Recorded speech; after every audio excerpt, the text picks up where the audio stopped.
تخيل 5 دقايق بس من التركيز قادرين يغيروا يومك بالكامل.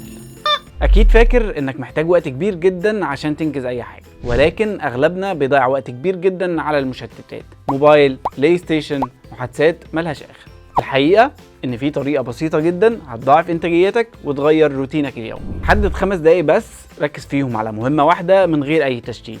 ابعد الموبايل، اقفل النوتيفيكيشنز، ما تركزش مع اي حاجه غير التاسك اللي انت عايز تعملها. بدل ما تحاول تعمل كل حاجه مره واحده، لا، قسمها على تاسك صغيره. هتلاقي ان كل دفعه تركيز احساس بالانجاز وطاقه تكمل بيها الباقي.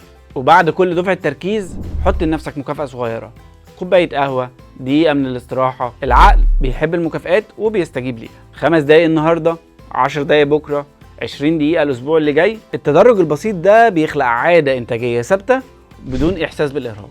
الخلاصة إنك مش محتاج تغييرات عملاقة، لا، ركز كل يوم 5 دقايق بس وهتلاقي تغيير كبير جدا في حياتك. ولو أنت ما تعرفش، ده تكنيك اسمه بيمودورو، ممكن تبحث عنه وفي تولز كتير قوي ممكن تساعدك. أنا قصي شتاين، جرب الطريقة دي وشاركنا في الكومنتات إيه أكتر حاجة بتشتتك وعايز تتخلص منها.